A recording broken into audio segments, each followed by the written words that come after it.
The most common problem that people have is that parents and their young adults, they don't know where to start. They have no idea. Even if they have an idea of what they want to do, they still don't know where to start. They had no idea how to begin exploring different career options. They had no idea how to go look for work. Or alternative paths inside careers that they're deciding to look for. Which was, kind of made sense. It made sense once you saw it, but I thought that maybe some of the more actionable, not like actionable, this is very actionable, but some of the deeper stuff I thought would have been a little bit more prevalent, such as my child doesn't have a work history. Like, how do they get over that? That was like a concern for like one person. Yeah, nobody really was worried about that because it's their first job, the beginning of the career. So of course, you and I thought that was going to be way more important than it actually was. Yeah, like, oh, how do they write their resume and everything like that? But like, that's just like way down the tracks, right? Like that's way far away. And I'm not saying that that's not important. That is important. And that's something that we had in our original version. Like we had all of this resources in our original version, but we were like, okay, what's the main problem? And we realized that if this is the thing that they're asking the most about, I think that this is the thing that we should talk about, the problem that we should solve. If you have no idea where to start. If you have no idea where to start helping your child figure out what they're going to do after they graduate high school, this will take you from, I have no idea what's going on, they have no idea what's going on, or they're completely overwhelmed with their options. This will get you from that to having 3 options that work for them. That is a tall order, and we had to cut a lot to make it focused enough to get that result.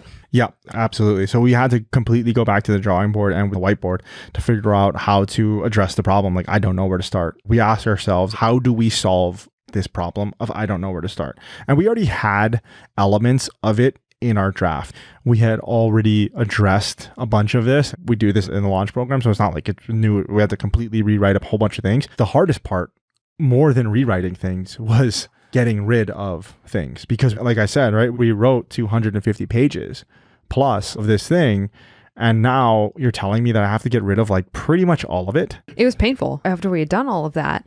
And there's an element of pride too, which is, man, this is important. You know, when we spent so much time on this, and this is internally, that's how we felt. It wasn't really an argument. It was almost an existential argument that we were having with the universe where we just went, but they need all of this, but it doesn't matter if you need all of it, if you can't use the end result, and it's not going to help you at all. Or rather, if you don't get to the end of it. That's what I mean. If you get so discouraged and lose momentum through the thing because it's too complex or it's too many problems that solving at one time, it's not useful and people just quit. And that's the biggest thing that Ryan and I know and have seen. And so we wanted to make sure that didn't happen. So we ended up having to restructure this whole thing, and we ended up cutting, like we said, all of it, basically. And in the cutting process at this time, it was still one book. It was a book. I remember when we realized it was 2. But not just that. First, it was still a book. But then we realized because of the problem, like, I don't know where to start. It's a very specific problem that we're solving. The way to solve it, or what we thought was going to be the most effective, was going to be a workbook.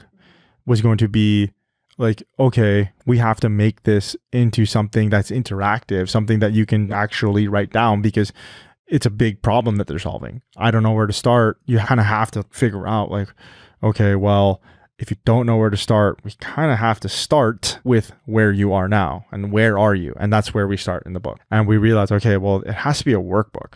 And then quickly after we realized, okay, well, this is going to be a workbook, we started figuring out, okay, where are we going to put these exercises in? Like, what are the exercises? Where are we going to put them in?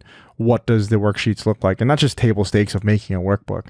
And then while we were going through this process, we were looking at it and we were like, well, really what we're doing is we're creating a resource for parents to help guide their young adults through this, like one-on-one. And I was like, well, they're going to be like huddled over one workbook. And 2 people can't write in one book. Yeah, but it's not just about 2 people writing, because only one person needs to write. Only the young adult needs to write, really.